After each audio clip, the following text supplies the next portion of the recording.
So welcome everybody. My name is Diana Moshe, and I am the Senior Director of Curriculum Systems Advising at the Partnership for LA Schools.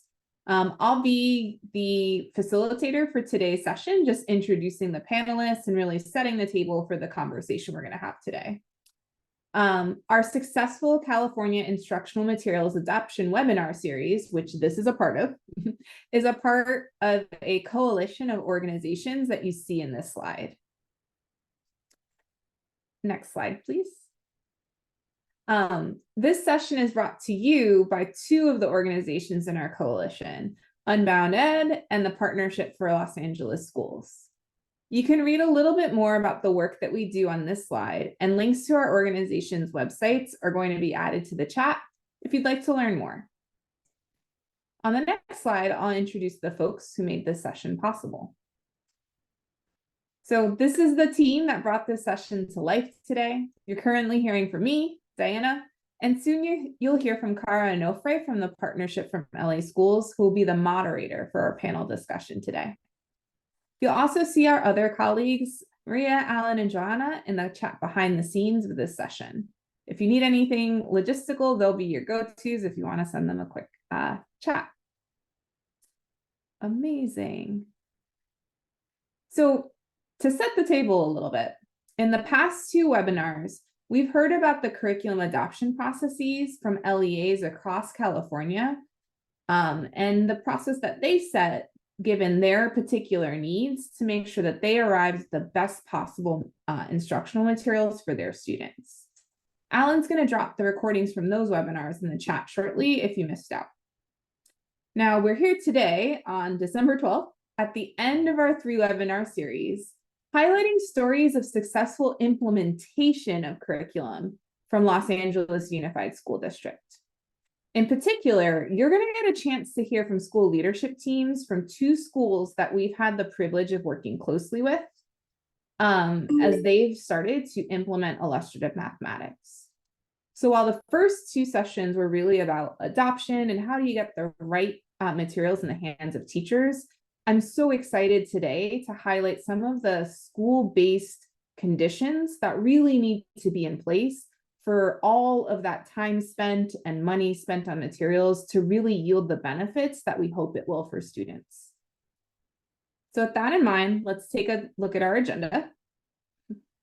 We're in the middle of our first portion, or the welcome, and we're going to be quickly getting to the most exciting part of the session, our school stories.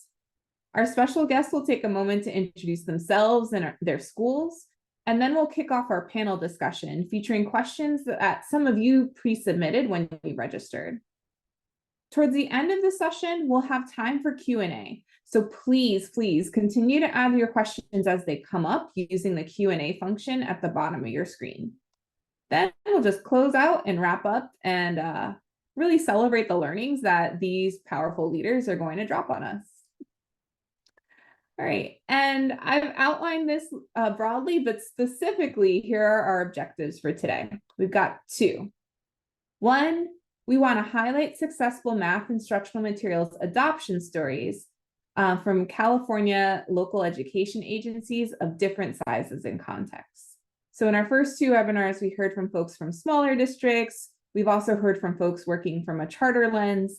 And today we're going to hear from Los Angeles Unified, which is a large urban school district serving a really diverse population of students. Our second goal is to share guidance and resources for other California LEAs who are planning to adopt math instructional materials in the near future, given the recent adoption of the 2023 California Math Framework. Okay. So though the last 2 webinars have focused primarily on the adoption process, today's webinar will focus mostly on the implementation work that schools have done with their teachers after selecting and adopting their new high-quality curriculum. Our panelists are going to share why they adopted the curricula, but you're also mainly going to hear about the structures that these leaders have created that allow their teachers to have the time, space, support, and safety to collaborate and learn from each other as they try to make some pretty large instructional shifts as they implement illustrative mathematics. The panel will feature school leaders, instructional coaches, and teachers who are working every day to ensure that students are receiving the best possible experience in the classroom. Um, I want to just note that you're going to hear stories about a specific curriculum, illustrative mathematics, as I mentioned. But our organizations in this series are curriculum agnostic, meaning that we're not endorsing nor encouraging the adoption of any particular set of materials, but rather focusing on sharing stories of success from around our state. So while these leaders are all focused on the same curriculum, the things that they've learned, I know, are applicable regardless of the specific tool that you choose. But I think they have some cool ideas that might be also specific to their curriculum. So again, today's panel consists of 4 powerful leaders from across our district. We're going to hear from 2 folks from the Contreras School of Social Justice. We'll hear from Nova Mesa, the principal, and April Abram, the instructional coach at this school. I won't give too much away. They'll share a little bit about their school site in a moment. And then we're also joined from 2 leaders we are joined by 2 leaders from Sotomayor Arts and Science Magnet School, which is a 6 through 12 span school in LUSD. So we're joined here today by Carolina Arce, the assistant principal, and Edward Rodriguez, the 8th grade math teacher and department chair. These folks are really close to the work, so close that, I don't know, their hands are probably dirty from it today. So they have the most fresh and best perspective to share about what makes this easier and what can make it challenging. So I am so full of excitement to introduce them to you all. So I'm going to kick it over first to Principal Mesa and Ms. Abram to introduce their school, Contreras School of Social Justice. Hi, everyone. Nova Mesa, Principal Contreras Social Justice, and I'm April Abram. I'm the instructional coach at the School of Social Justice. And this is our 2nd year implementing IM. Yes. We're a small high school. I think we even have fewer than the 393 that it says there. We're a pilot school, which is a sort of a district initiative, so to create sort of these autonomous small schools. So we have certain autonomies. Curriculum is one, but we adopted the one that the district had asked us to do. We adopted IM last year. We are also one of the districts. Last year, our superintendent selected 100 priority schools, and we are currently one of the district's 100 priority schools, and we receive more resources and help, and that's how we got involved with the partnership after we became a priority school, and it's been very helpful for us. Thank you both. And now I want to turn it over to the team from Sotomayor.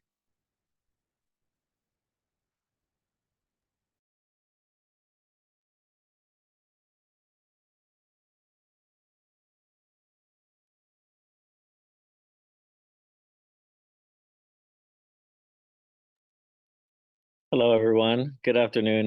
My name is Edward Rodriguez. I teach Math 8 and also Algebra 1 over at Sotomayor.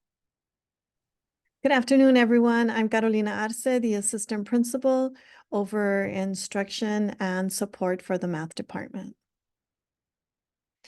So our school here at Sotomayor, we are a span 6 through 12. So although it is a 6 through 12 middle school and high school, we are a small school, roughly about 513 students. Our demographics were mainly Latino students, 91%, 95 socially, economically disadvantaged. And we are at 14% multilingual learners. We did adopt I am going into now our 3rd year and doing a lot of learning with them. And Mr. Rodriguez is our math lead. Thank you both for introducing yourselves. Now, I am about to turn it over to Cara Onofre, who's going to lead and moderate our panel discussion. I encourage all of you all in the audience to really listen for the systems and structures that these leaders have put in place that allowed for IM to take hold, but also possibly any curriculum that you might choose to adopt. So with that, I am full of joy to pass it over to Cara.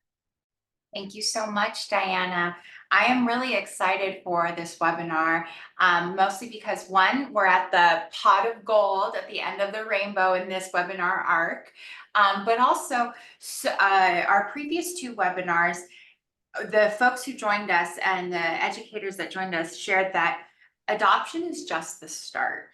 Implementation is really the crucial part of a successful adoption. And that's really where you see the fruits of your labor of the adoption process really come to fruition. So I'm really excited to learn along with our audience about the wonderful implementation structures that you all have implemented at your school. But first, let's start with Principal Mesa and Ms. Abrams at Contreras. I'd love to learn more about when you adopted IM, illustrative mathematics, and then also what was it that ultimately made you decide to go full force, headfirst into IM as your curriculum? Yeah, so like I said, we are on our second year of adoption, implementation, I'm sorry.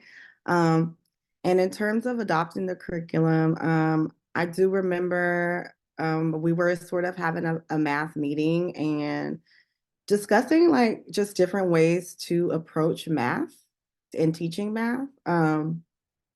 Principal Mesa, if you wanted to expand on that. Yes, and I think this was a time when we actually were losing some math teachers. We had some new teachers coming in. I think we only have 4 math teachers, and I think we had lost like 3 within a couple of years, and we were struggling. Our scores were really low and very flat. So our SBEC scores are different, our IABs and different standardized tests.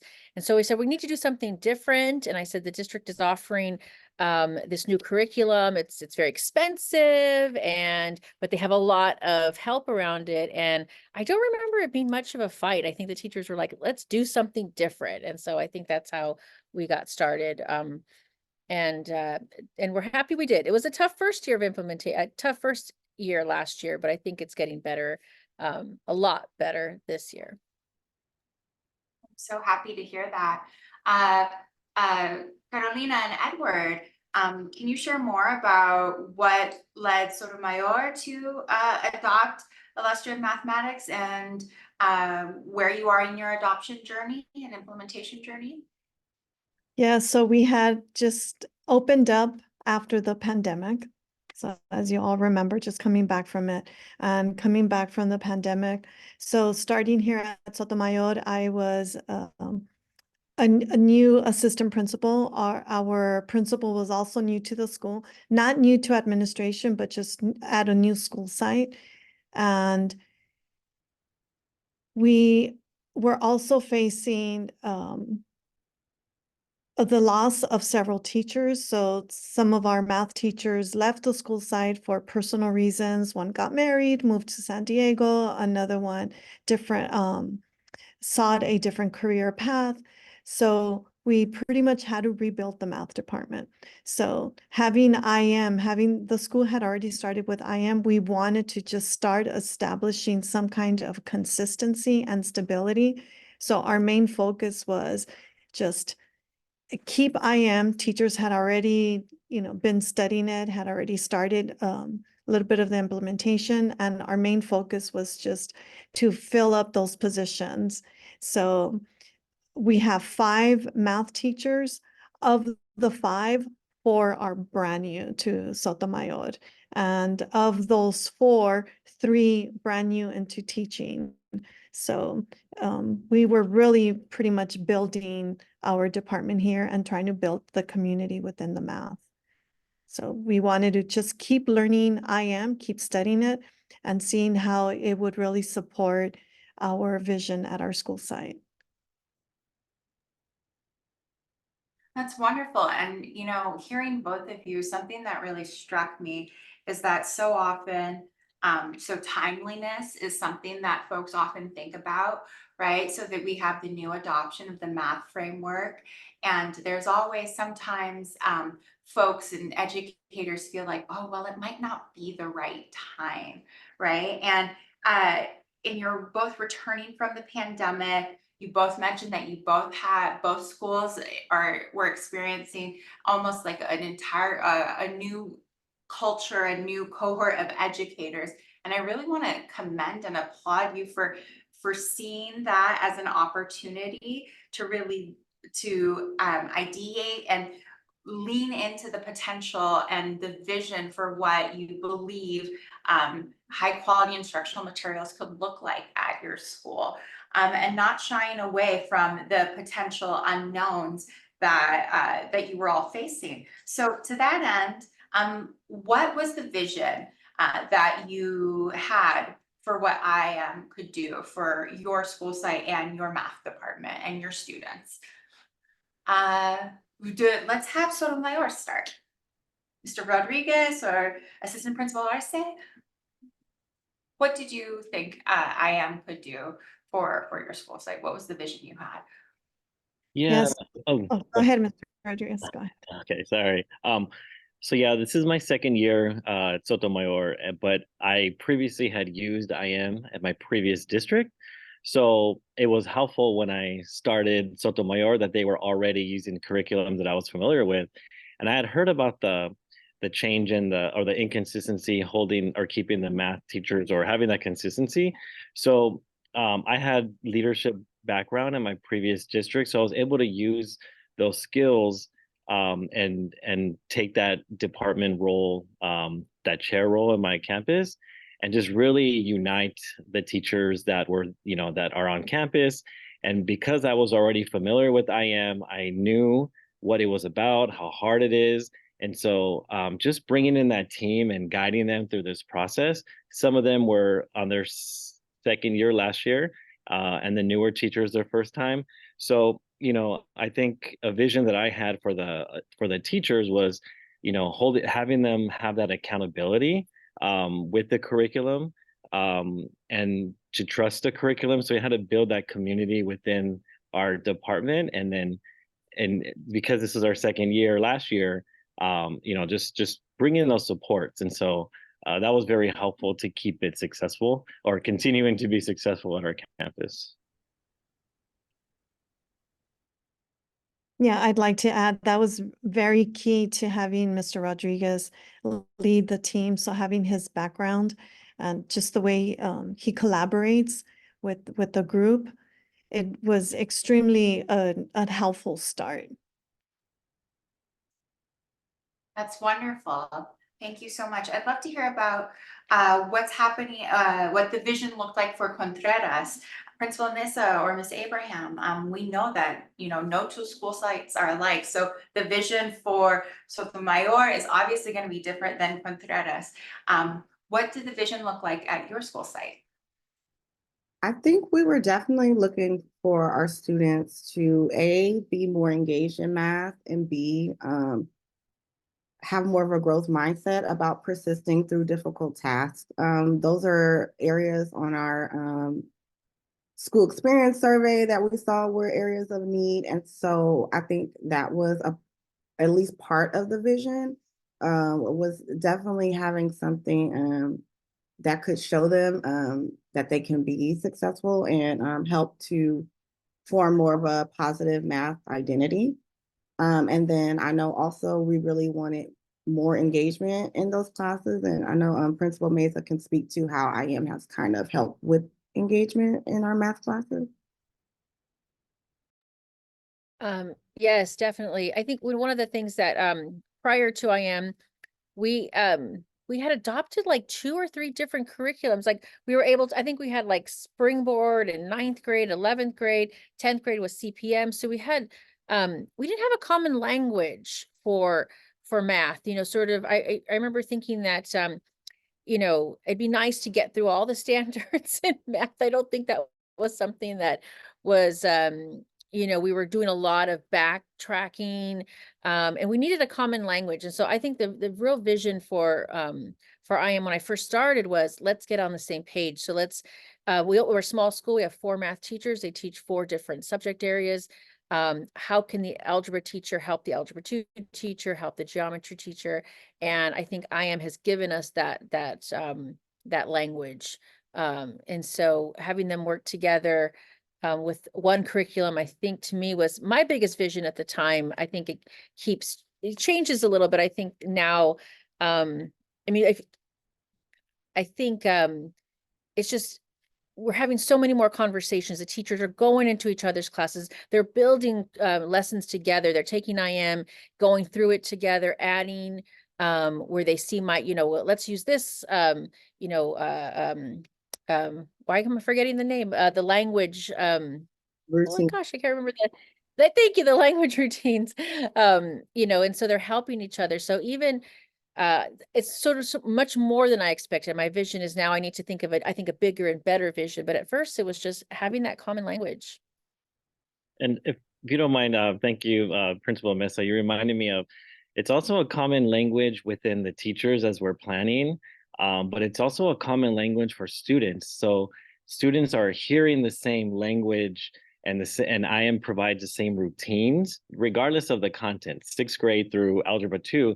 So as the students progress, throughout middle school and high school, even though the content is different, the structures are the same, and then that helps students, I believe, better prepared for the lessons coming up. They're familiar with the cool down at the end, the warm up at the beginning, the activities in between, the synthesis. So like all of that is consistent. And so that's been also very, very helpful with IM, with its consistency, also for student support.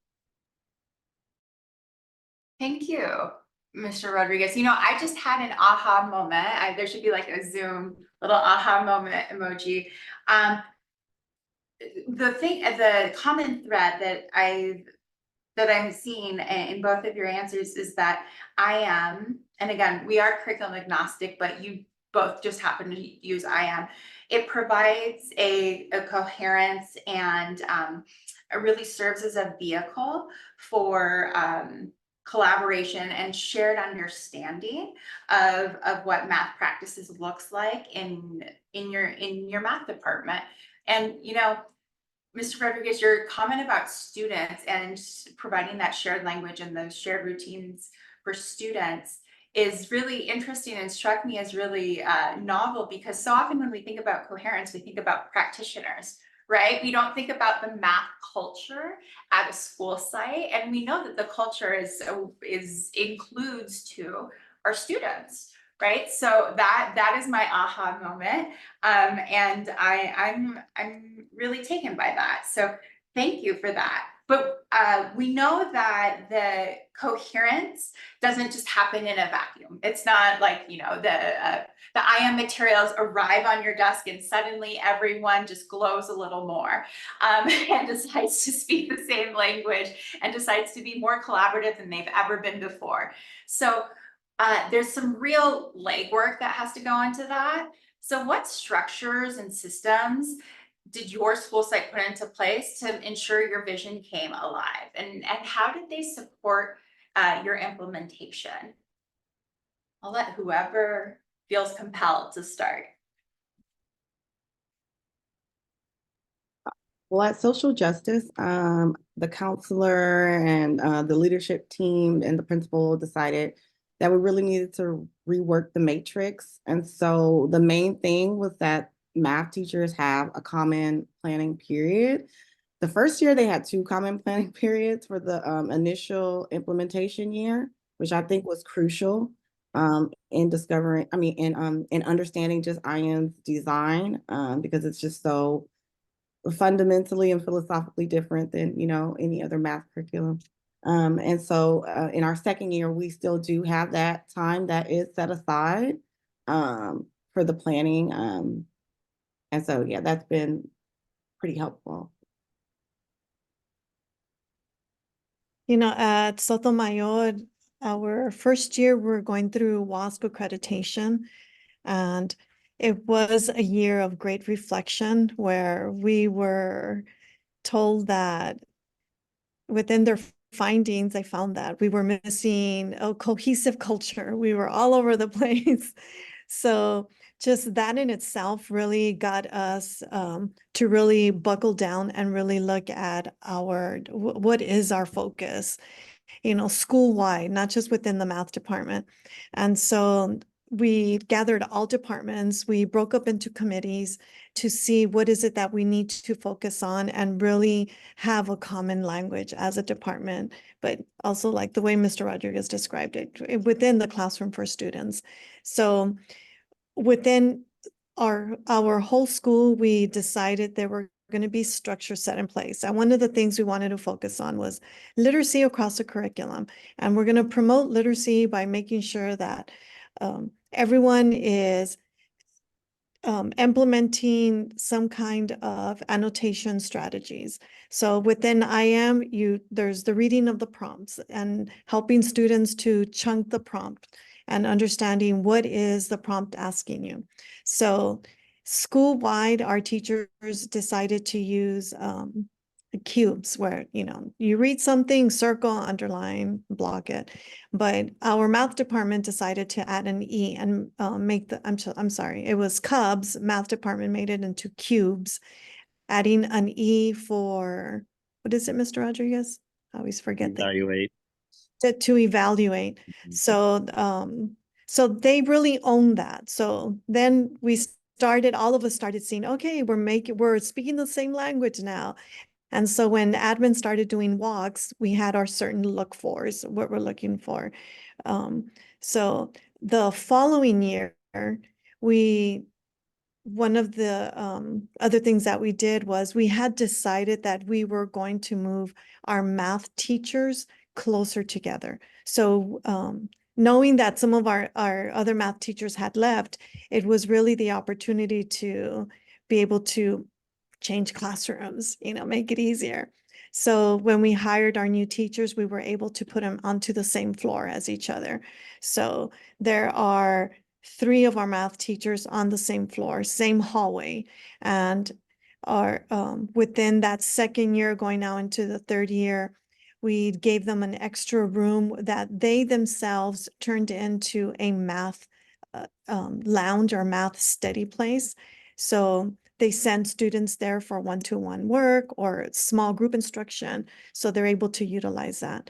So that really made a difference in the camaraderie of the math department, and really helped out with their planning or just quick collaboration, quick feedback on what's working, what's not, trying new things. And they all teach a different content within math, but because they're so close in proximity, it really lends itself for quick sharing and time to, sit down and have lunch together. So it really brought community within the team. Yeah, and also to add, from a teacher's perspective, I've been in the game for a very long time, and when I think if any curriculum is going to be introduced, there are things that I've seen as Sotomayor that's been super helpful. The admin need to be super supportive, and we need to feel that investment from them as well. And I feel like we get that as Sotomayor, so that's like a plus, We have the consistent walkthroughs that Ms. Arce mentioned. So we know what they're looking for. We use the rubric, and we talk about the rubric as a department. So like this is what we are looking for, whether it's an admin walkthrough, partnership walkthrough, or even peer walkthrough. So that consistency is there. And it's in addition to that, there's been money invested on PD for us because this curriculum is very challenging. Even as a veteran teacher, it is still challenging. And so having partnership join our school has been crucial because the math knowledge of the curriculum and the resources from LAUSD that they're able to provide to us and help us manipulate all those different resources to then create a lesson it's a lot of work, and we couldn't have done it without admin support and without the partnership. So all of those pieces combined is also what's created this culture that we're invested in IM because we know that our partners are also invested in us. So. I'm so glad to hear that I did not give Mr. Rodriguez any kind of bribe to sing the partnership's praises. But I am just a fan of Diana and Allison, Kelly and Alan's work as well. And I think that, there is obvious evident success that both schools are having. And I'd love to show some slides and have you all reflect on the data of your IM implementation. And so as those are being pulled up, you'll notice that so looking at this is using IM has a design structure, which is a pretty comprehensive rubric. And 1.2 is the efficacy of implementation, right? And so what you'll see is that in our implementation walks, that we started with our first year of adoption, which was 22-23. Oh, look, there's even a link in the chat. For 22-23 at Contreras, we still had we had some experimenting, and then you'll notice that this school year thus far, we see some growth, and we really do have folks actually at full implementation. Let's go to, or at implementing. Let's go to the next slide, please. And the same is true with a Sotomayor.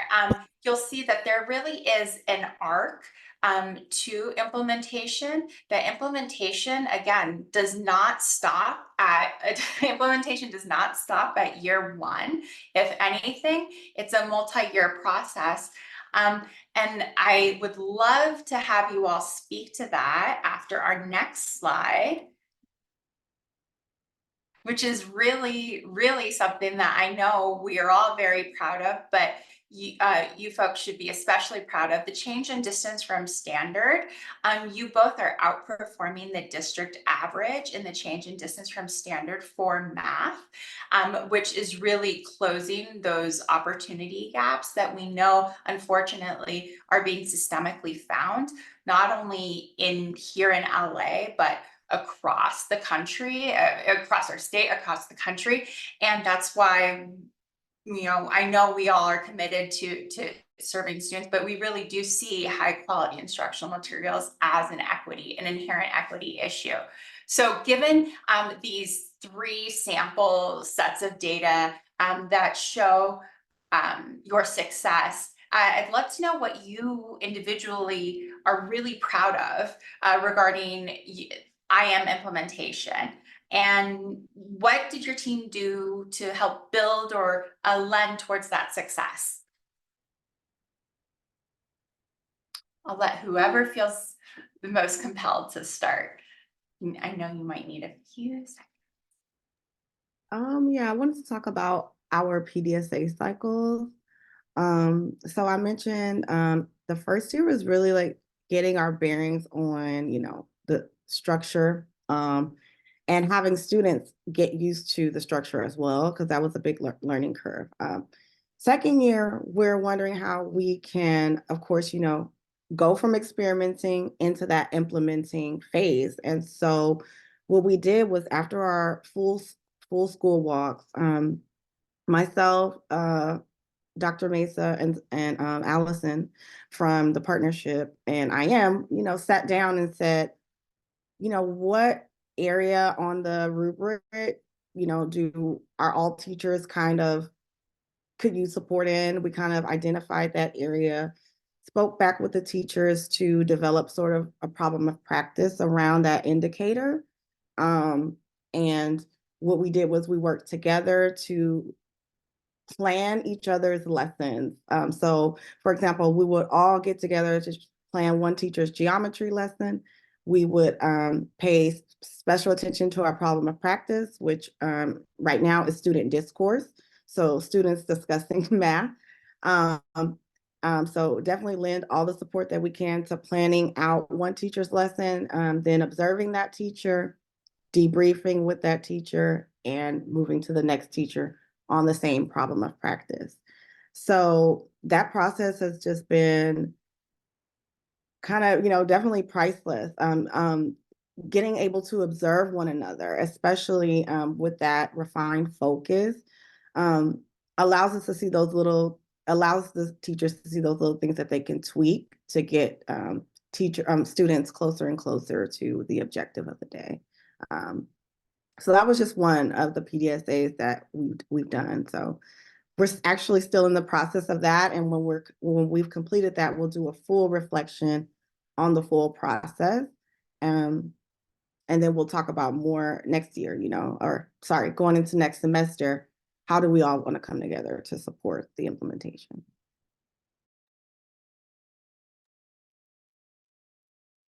At Sotomayor, I mean, I wish I could say there's been a simple recipe, but it's been really more of a consistent recipe, and we've kept very small plays and just focus on the small plays. I think of football and just run the same play until you perfect it. So, the play that we focused on was, making sure that our students are engaging with the curriculum school-wide. So again, going back to WASC, when they told us that we're just all over the place, and just we needed to just focus on a few items. So again, as I mentioned, it was literacy across the curriculum. So we saw within our informal observations, that our students weren't engaged in the curriculum. It was a lot of teacher talk, so a lot of teacher moves, not student moves.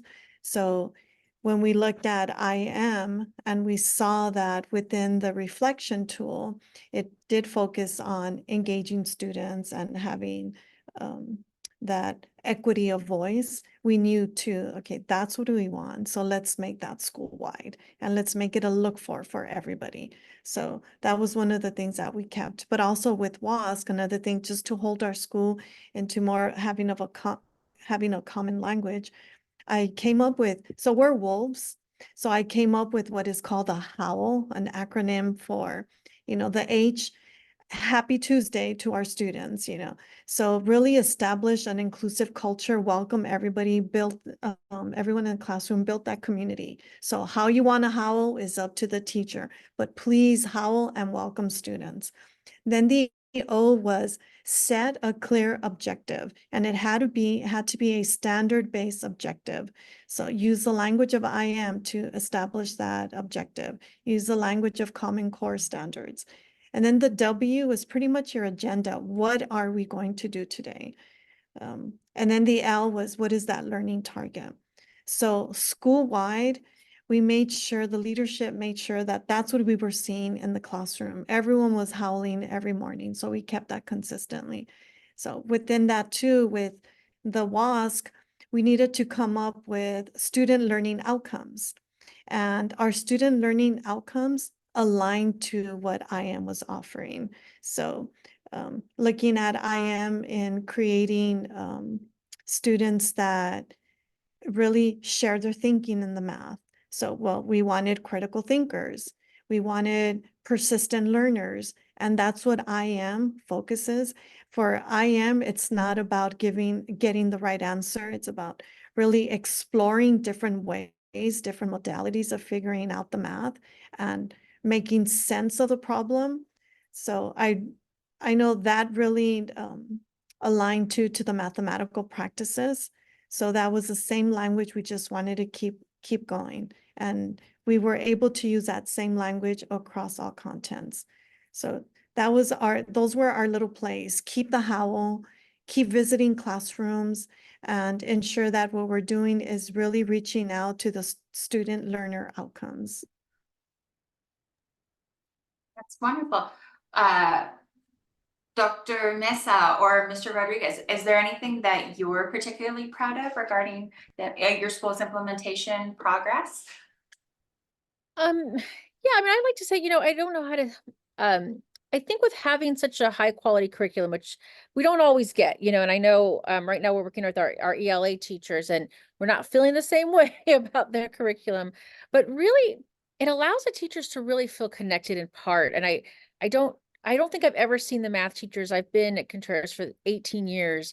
I don't think I've ever seen the math teachers so connected and working together. So last year when we first implemented, we were on a block schedule. So they were seeing the students every other day. And, you know, they came to us, I think April and I were in the same meeting there. So this isn't working. This isn't working. It's too important. We need to see the students every single day. So we, you know, like, oh my gosh, we're gonna have to go back to a 6-period day. Like, that's so old fashioned. We're not, I knew the other teachers weren't interested in that, but we worked with the math teachers and we came up with a 8-period day. So all of our students have 2 math classes that the teachers sort of, basically they see the same classes every day. We paired it up with like a tutor class. So it doesn't feel like a separate math class. It's just that they feel with that math, you know, is consistent. And it just like the problem solving that we're doing and working together, it's just something I haven't seen, like I said, in the 18 years that I've been an administrator. And so I'm very proud of that. And I don't know if and I guess to me, I really have to give props to IM and the way it's structured. And of course, to Allison, who's really helped us bring the teachers together and have that conversation, these types of conversations with them. So it's been nice. Yeah, when I look at the data, in terms of the was it the distance from zero or the forgot what that language was. Yeah, like I know the math department has to take, I mean, we take a lot of ownership. You know, we have to be very vulnerable when that data is out there. But I think it's like it's a whole school effort, you know, when I look at that data, because that's what Miss Arce said, like the whole school needs to, regardless of what type of classroom the students are walking in, there needs to be literacy. And so the students are reading and writing and speaking and not just math and English classes, you know, then I believe the students are going to do well on these standardized tests because they're seeing it in every class. So I think that having that consistency across campus is helpful when I look at the standardized testing results. So that's, yes. Thank you for sharing that. You know, it's really evident that the things that you all are uniquely individually proud of, there is a common theme of what's enabled that, and it's that the adoption or implementation process really is as effective as the collaboration, the psychological safety, the reflective practices that are enabled, right, in a really effective, that have to be there for there to be a really effective implementation process. But we know that, you know, as always, everything continues. When there's a former board member who used to at LUSD who used to say, "We're all learners. We don't ever stop learning." And so, what is something that you're working on? Your school's working on this year, and how are you leading that change? Who'd like to start? Yeah, I can go. I know one piece we're working on is small group instruction, and so we're really trying to get that down, but across the campus. But with illustrative mathematics, we're also really trying to navigate how do we embed these opportunities for small group instruction with the curriculum and its pacing, and the challenging pacing.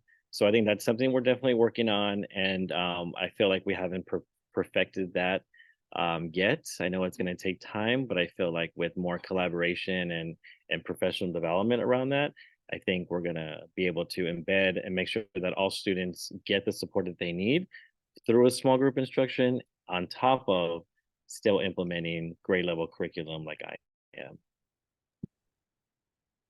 And within that small group instruction, we're really emphasizing the use of language routines, sentence frames, sentence starters, constructive conversations.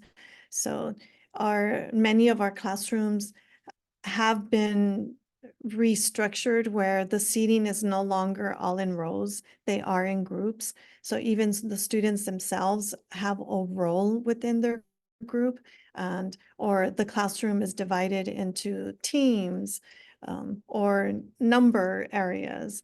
And within those groups, we do want students to practice language. And so it's not enough to say, okay, get in your group and talk with your partner. So we're teaching students how to collaborate, how to have a productive discourse. And with IM, that's already embedded in there, the language routines. And so we're doing this all across. We want all of our students to be those effective communicators. So this year, we really are focusing on student moves and seeing how teacher planning will dictate those student moves. I think what we're working on is pretty similar. I mentioned earlier that we're in the middle of our PDSA, and our focus element is student discourse. And so in that, we found that A, it's not enough just to tell them to go ahead and talk. And B, we found that EL supports are a big part of supporting discourse. As what are our numbers right now for EL students, Dr. Mesa? Or about 40% of our students are ELs. Yeah. So so word walls, sentence frames for each part of the lesson, so many different strategies, we've been talking about. Continuously, circling, prompting students with which students should start first, right? Sometimes students just need to break that awkwardness. So it could be something simple as, whoever's sitting closer to the door, you have to start first. So yeah, so right now we're in the middle of finding the most high leverage strategies to get the students to discourse in more sophisticated ways. Right now they are engaging, right? But we want to get to a space where they are comparing and contrasting their answers. They're adding on to another student's thinking, right? So we're trying to get more into that true collaboration. And hopefully we will have achieved that at the end of this PDSA cycle.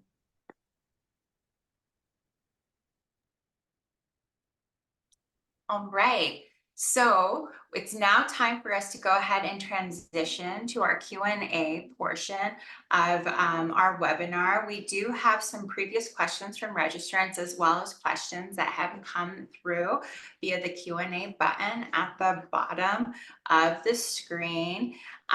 Let's go ahead and someone previously submitted, what challenges did you encounter? And what kind of change management strategies did you use as you started your implementation or throughout your implementation journey?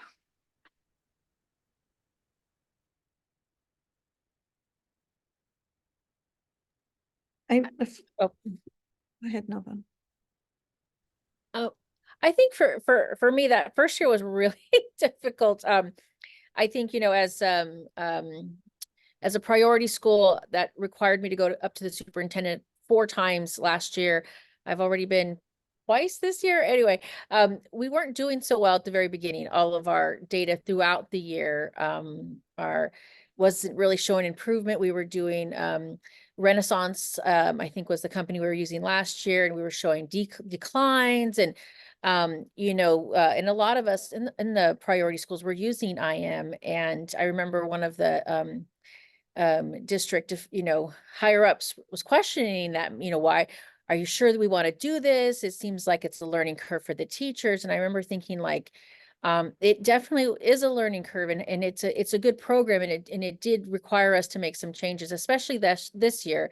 I remember when I started with the math teachers last year, we had the common conference, we were talking, but we weren't really going, especially under my leadership. That's when I brought April, and I said, April, I need a little bit more coaching experience for this. But I remember thinking it really was like I could see the potential, but it was a definite learning curve.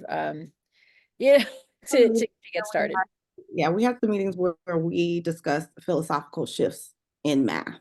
I think there is like a resource, productive and productive math thoughts and ideas. And we were, Allison said, have this conversation with them. And I was thinking like, they're not really going to really respond to this. They'll either just read it and say whatever. But we talked about that article for 3 meetings. So it was a lot about the just like philosophy, shifting your mindset and, centering the teacher as a coach more so than just a deliverer of content, and coaching the students' thinking. It was hard for them to make that switch in their mind about positioning the students as the owners of the knowledge. Yeah, I would agree too. The same experience at Sotomayor. So our biggest challenge was getting our teachers to shift in their pedagogical practices from, teacher-driven to more, teacher being the facilitator and let the students drive the learning. And so now we keep saying those that are doing the talking are doing the learning. So we're saying that constantly at our PD. And so it required that shift, but it also required, so looking at teachers' pedagogical practices where, like, I mentioned the howl. So the age, welcoming students, building community. Within our informal observations, we saw teachers were doing like 30-minute howling. Like, no, use that time for content. And it was the same with IM. So teachers were spending 30 minutes in the warm up. So, and that's why when you saw our data, where we moved from, awareness, experimenting to implementing. So our teachers, we wanted them to start off with the warm up. Within the night, we have 90-minute block scheduling. We wanted them start off with the warm up and make sure you end with the cool down. So you really needed to pace yourself. So that was a challenge because our teachers really want to make sure students get the content. So they pace according to how the students are responding. And so some teachers were taking longer in reviewing because they did feel they couldn't get to step 2 if students didn't get step 1. So we saw that all across the boards. The teachers really wanted students to be proficient in the content. And so pacing was a challenge, covering the content was a challenge. So we just, within our observations and our walkthroughs and giving teachers feedback, we were able to just move within our reflection tool of IM into more of the implementing piece, but also do that across all the contents using the TLF of the district, the teacher learning framework, where we also wanted our teachers, to make sure that they're covering content where all students are participating within the content. That's wonderful. And it's like, I don't need to be a moderator because we are already prompting some of the wonderful questions that we're receiving from the chat. So the first question that we'll have is from Christina Perez, and hopefully you can see this on the screen. If not, I will answer this. I'll read this on behalf of her. What baby steps do you recommend to help teachers not be overwhelmed by the transition? I think professional development prior to the beginning of the school year is crucial, whether it is done immediately after the previous year or in August. And it really needs to be planned out really well. Resources need to be available. Teachers need time to navigate all of these resources to then translate it to one particular lesson. And it's really hard to do that, especially in the block schedule. The expectation is to teach 2 lessons in one block, which is very, very challenging. And so it's and with those what Miss Arce has said about students not having certain prior knowledge, and when even I'm at fault, like, oh, I'll spend way too much time with this pre-teach and I don't even get through everything that I wanted. And so, I believe just practice with, I think the teachers need practice with the curriculum, and professional development is key. I really don't know if there are baby steps. The reason that I say that is because you have to just do it. You have to just start doing it to kind of understand what it is. So you kind of have to throw yourself in. But tips that I could give are to observe any teachers that are already using IM, if possible. And I would definitely say look at, this is very specific to IM, but look at the cool down guidance. So they have a resource that will tell you what you need to focus more on and what you can kind of wait on because it'll come back up later in the curriculum. And that helps with pacing. So just to like Edward said, like use all the, make sure you have a lot of time to look at all the resources that are at your disposal because they could cut your planning time down, you know. Yeah, and I think also Christina, in that question that she asked, the planning and like Edward said, you know, time for planning. So we are a small school, so we only have one 6th grade math teacher, one 7th grade math teacher, one 8th grade. So although they are, you know, they formed a camaraderie and are able to collaborate, their planning is on a different content. So they did share with me that what was very helpful was when I am invited other schools to come and plan with us. So now our 6th grade teacher had 2 other colleagues in the 6th grade to plan with. And so they together, they were able to explore the curriculum and sit down and just look at, you know, study, figure things out, really look at their own pedagogy, look at their own pacing. And they were given the opportunity to even practice modeling a lesson. How would they deliver it? And they really focused, you know, when I had mentioned about picking a play, you know, like in football. So the play that in one of our planning sessions, we did a pull out for our math teachers and they just focused on the warm up. So, you know, the warm up should be about 5-10 minutes, you know, so they focused on delivering a 5-10 minute warm up. And so they presented to their colleagues. So even that small play really helped them practice, you know, their delivery. So it really helps if you're able to script out your steps, and it goes back to the planning, but giving your teachers the opportunity to plan, spend time together. And I know teachers do not like to be pulled out, and our teachers express that they do not like to be pulled out, but they also told us that once they saw how helpful, and Mr. Rodriguez, you can, you know, correct me on this because many of them thanked us and they thanked IM, you know, with Kelly being our supporter with the partnership there. They felt that this was a very productive and useful pullout. So they were very grateful for that opportunity. So now they feel okay being pulled out for IM because they know that they're going to get good planning out in the way. That's wonderful. And then really quickly, because I know we're at time now, but Marissa Graybell would like to know if the rubric reflects the curriculum. The walkthrough rubric that we mentioned earlier.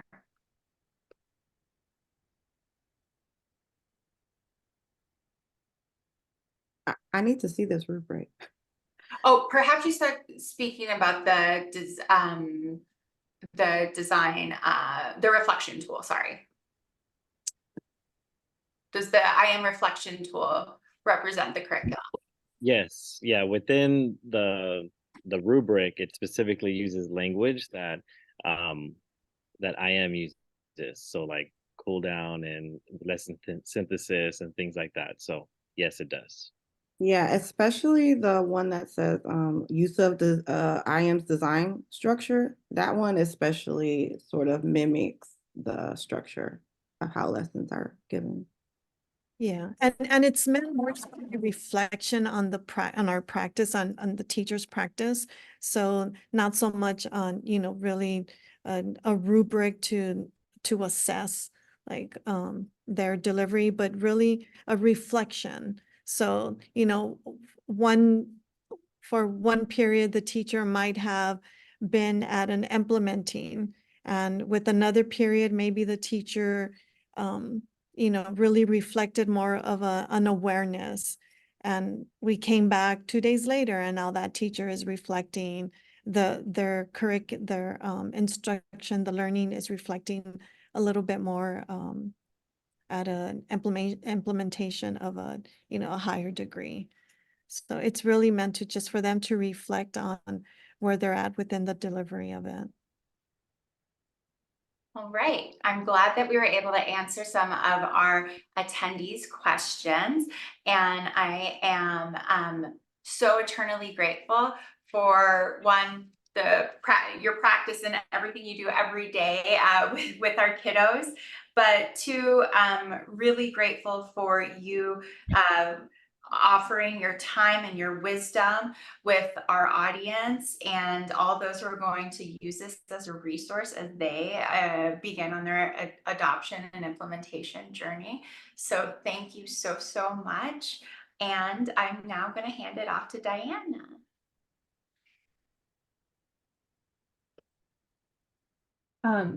Sincerest thanks to everybody for joining us. As we shared before, we recorded the session and we'll be sharing the link with you all in the next week or so. So please revisit this session and share with any others who may have with others who may have missed it, and also revisit our other sessions at calcurriculum.org. Thank you all for spending this afternoon with us.